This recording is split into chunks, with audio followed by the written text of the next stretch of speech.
Welcome to the introductory video to my YouTube channel. Generally speaking, I make a lot of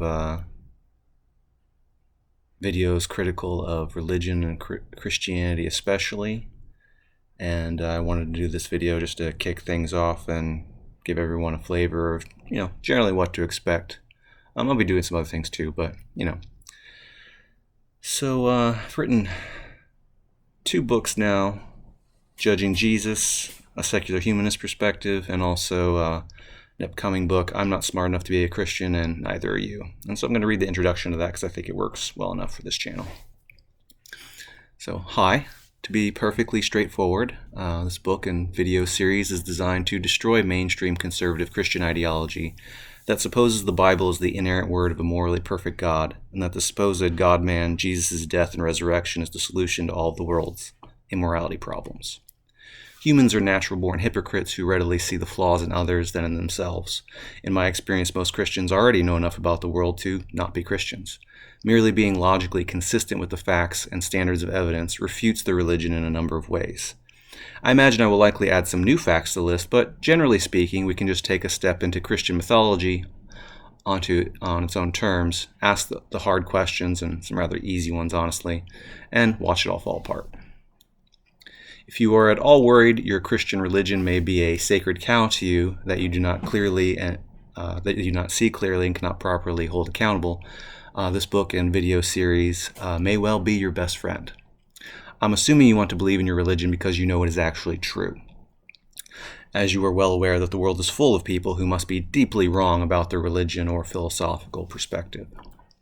On the other hand, if you love milking your sacred cow and have intellectually long since bought the entire sacred cow farm, you're going to hate pretty much everything I have to say in the book and in these videos. Not going to lie. So to start off with, how easily offended are you? Just out of curiosity, if you're a Christian viewer or reader, how easily offended are you? How much substance do you bring to a conversation like this, and how much superficiality? This book and video series is going to demand a lot of your mental resources to process properly. So here's a quick stress test. Are you offended when atheists and critics of Christianity call your religion's supernatural elements magic? Why? Isn't that actually indicative of your supernaturalistic insecurity with the unverifiable supernatural elements that your religion is supposedly founded and sustained on? In the fictional Harry Potter wizardry universe, where there is abundant evidence magic is real, no one is offended by the term magic. Remember what is a slur? Muggle, which refers to the unprivileged magicless folk. Don't worry, I don't define miracle as a violation of physics, as many skeptics conveniently do. It doesn't matter whatever we find the laws of physics to be. We would never be able to tell if those parameters are running on an entirely other system that may override them with ease. Video game characters could study their digital environments and learn all they could and get that information 100% correct. They'd never be able to prove there aren't such things as cheat codes and users playing in God mode. They have zero access to the basement reality hosting the game, and nothing about the game necessarily tells them about that basement reality. My definition of supernatural elements are those that reduce to pure mental substance versus the natural world that reduces down to non-mental stuff instead.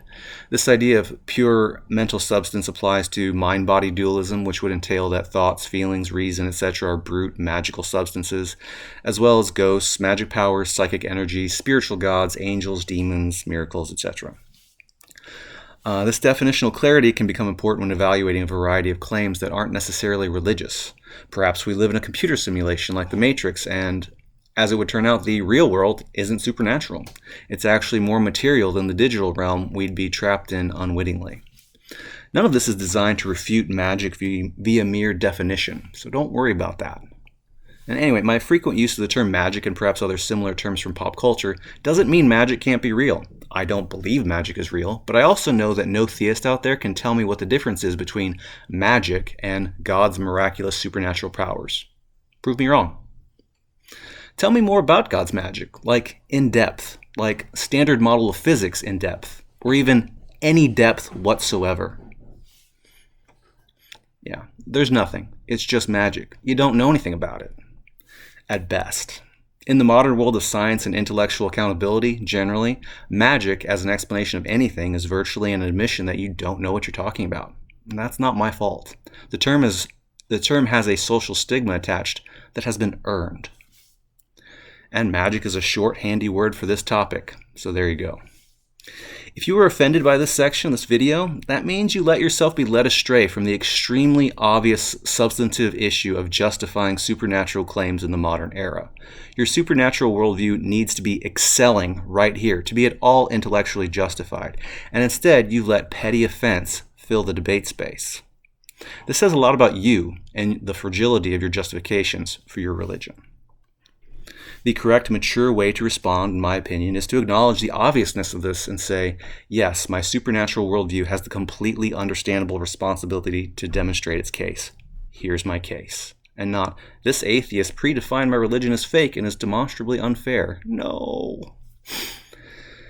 I've never seen anything magical, much less anything magical of the Christian flavor, and everything in my experience claiming otherwise amounts to only a maybe at best, and dubiousness at worst. Quit pretending that's my fault. Harry Potter doesn't have these issues when it comes to his brand of magical claims. And we'll stop there.